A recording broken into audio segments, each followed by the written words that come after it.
লতি কচু চাষের গুরুত্বপূর্ণ বেশ কিছু বিষয় আজকে আপনাদের সামনে তুলে ধরবো। যারা একেবারে নতুন চাষি আছেন বা আপনার জমিতে লতি কচু চাষটা কতটুকু যুক্তিযুক্ত সে বিষয়গুলাই জেনে বুঝে তারপরে সঠিকভাবে চাষ করার জন্য আজকের ভিডিওটা হতে যাচ্ছে একজন নতুন বা তরুণ উদ্যোক্তার সেরা গাইডলাইন।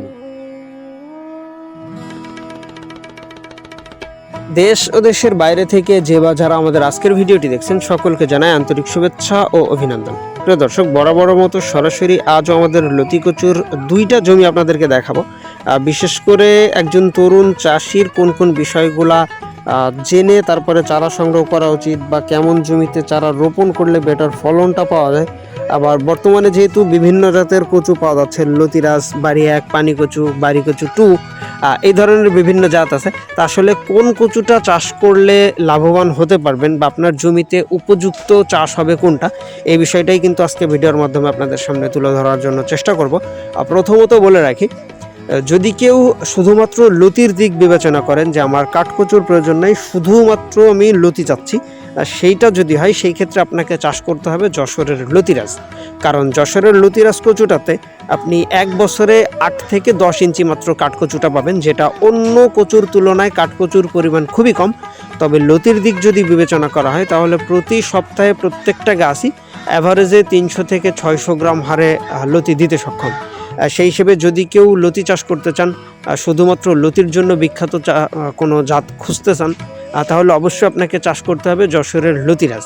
আর এর পাশাপাশি যদি কেউ লতি প্লাস কাঠকচু দুইটাই প্রয়োজন এই ধরনের চাষ করতে চান বা এই ধরনের চাষের পরিকল্পনা করতে চান, সেই ক্ষেত্রে আপনাকে চারা সংগ্রহ করতে হবে বাড়ি এক জাত। এই যে দেখতেছেন, আমরা কিন্তু প্রতিনিয়ত লতিরাজ প্লাস বাড়ি এক উভয় জাতের কচুর চারা প্লাস মাতৃগাছগুলা ডেলিভারি করি, যেটা সুন্দরবন কুরিয়ারের মাধ্যমে মাত্র 2 টাকা পিসেই সারা বাংলাদেশে আমরা ডেলিভারি করি। সুতরাং চাইলেই কিন্তু খুব সহজভাবে চাষ করতে পারেন। তা প্রিয় দর্শক, যেটা বলতেছিলাম, বাড়ি এক কচুটাতে আপনার লতির মাত্রাটা লতিরাজের তুলনায় তুলনামূলক একটু কম আসে। তবে এটাতে কাঠকচুটা মোটামুটি বড় আকারে কাঠকচু হয়, যেটা লতিরাজের তুলনায় কাঠকচুর পরিমাণটা একটু বেশি হয়। আর এটা চাষের জন্য সবসময়ের জন্য ভেজা বা আবর্জনাযুক্ত জায়গা, নালা, এই ধরনের জায়গাতে আপনি চাষ করতে পারবেন খুব সহজভাবেই।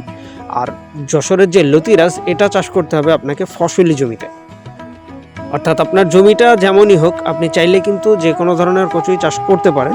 তবে বেটার ফলনটা ফসলি জমির জন্য বেটার ফলনটা লতিরাজে আসে। আর যদি কিনা নোংরা আবর্জনা বা নালা এই ধরনের জায়গা হয়, সেই ক্ষেত্রে বাড়ি এক চাষটা সব থেকে বেটার ভালো হবে।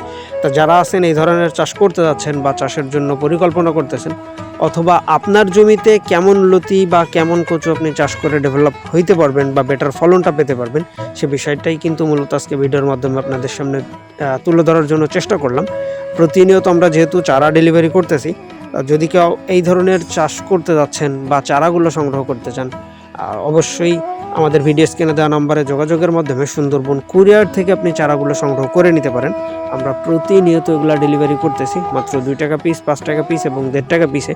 সুতরাং আপনি বাংলাদেশের যে কোনো স্থানে থেকেই কিন্তু লতির যেই চারাগুলা আমরা প্রতিনিয়ত ডেলিভারি করতেছি, এই চারাগুলো সংগ্রহ করে নিতে পারেন। আর চাষ পদ্ধতি সহ যে কোনো ধরনের তথ্য বা পরামর্শের জন্য সরাসরি আমাদের ভিডিও স্ক্রিনে দেওয়া নম্বরে যোগাযোগ করতে পারেন। তবে যে যেখান থেকেই চারা সংগ্রহ করেন না কেন বা চাষ করেন না কেন, চেষ্টা করবেন 100% পুরাতন জমির, অর্থাৎ যেটার মাতৃগাছের বয়সটা 10 মাসের বেশি, সেরকম মাতৃগাছের চারা সংগ্রহ করা। সবাই ভালো থাকবেন, সুস্থ থাকবেন। আল্লাহ হাফেজ।